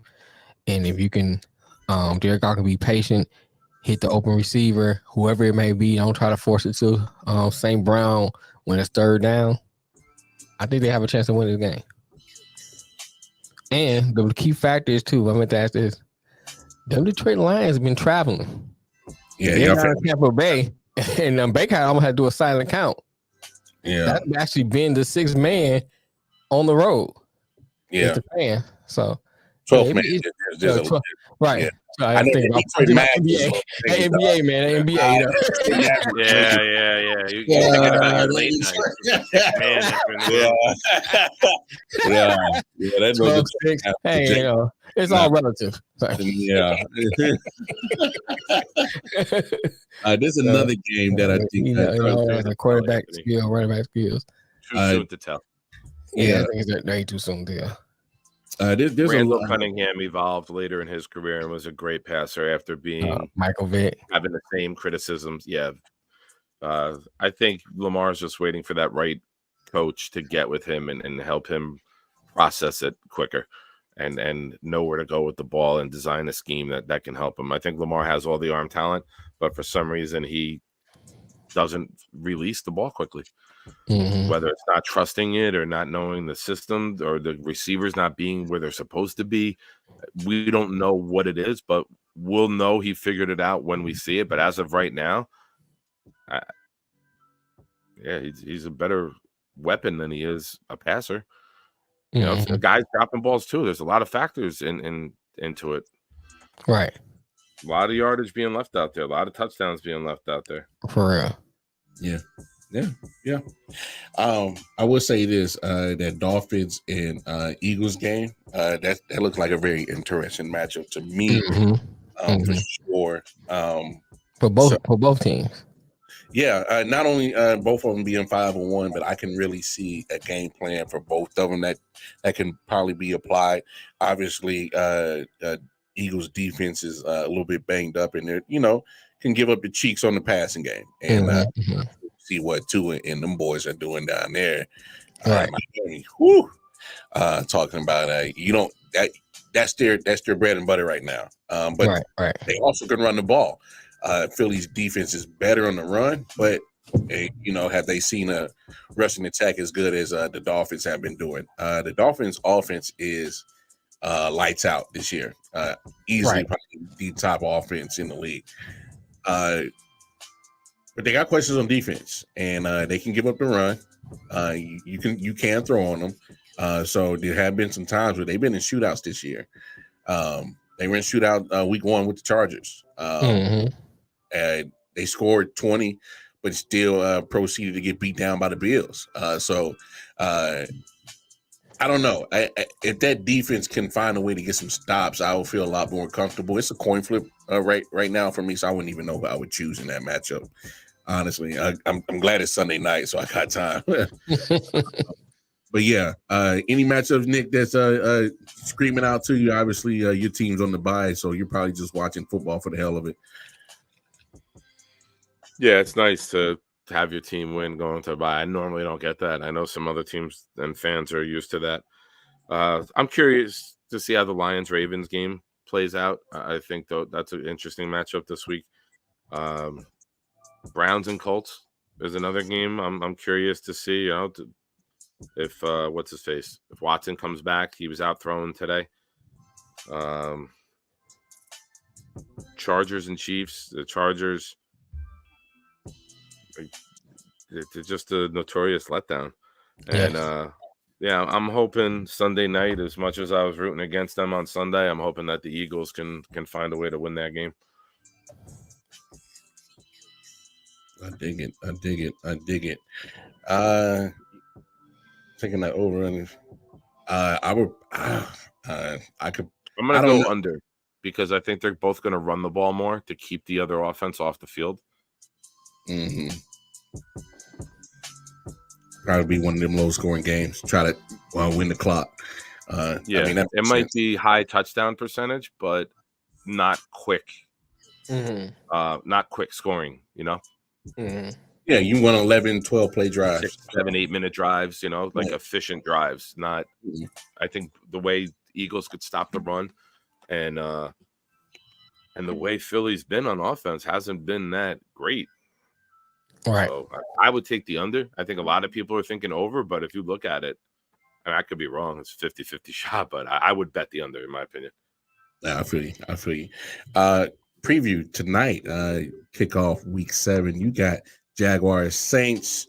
Man, what are you thinking about this one tonight, big homie Nick? Jags. I mean, I know we're waiting to find out if Trevor plays. Supposed to be a game time decision, but Peterson said early today it looks like he's a go. And even if he's not, I just think that the Jags are a better team. That offense is ETNs right now. Trevor hasn't been putting up 3-4 touchdown games like I expected. I picked him for my MVP. Hopefully he explodes tonight. I got him as a quarterback in a couple fantasy leagues, and I got to monitor the phone at 6:45 to see if he's active or not. But if he plays, which it sounds like he will, I don't think the Saints can. I don't think the Saints can hang with them. I think you're looking at like a 28-16 game. 27-16. I think they take it by 10. Yeah, I feel you. Jump in here, man. What's your thought process on this game tonight? Yeah, man. I think Jacksonville. I think Jacksonville, man. I don't know, man. I'm not saying I thought Derek Carr was an elite quarterback, but he's been a very big disappointment to me this year. I thought he would be a lot, but he looked like I thought the Raiders would look like what they are looking like this year. You know, he like the Las Vegas Raiders in gold and black, still in gold and silver. For real. I don't know if the black that's throwing them off. You know what I'm saying? I don't know. Could be. I've been in those situations myself a couple times. I went to some questionable parks to play basketball back in the day. I understand, man. If you ain't confident, you ain't. Yeah. It'll be a long day for you. Right. But yeah, so that's my thing, man. So I think Jacksonville wins this game. I think they have all the advantages. I think, better quarterbacking. Defense, you can probably say kind of the same. They got better, superior coaching. Better offense. I don't see the Saints winning this game. But then I could be wrong. They might blow them out. Who knows? I mean, 3-3 Saints, 4-2 Jags, and to be honest, neither one of these teams that look, very impressive on offense. Just being realistic. I mean, just kind of looking at the games that they play. And now on the defensive side, there's some pieces that might be missing on the Saints side, but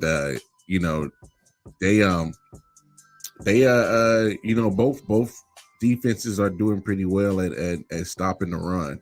But I'm looking at the Jags who are giving up slightly more on the passing end. So New Orleans defense against Trevor Lawrence is the matchup that's kind of swaying me towards New Orleans.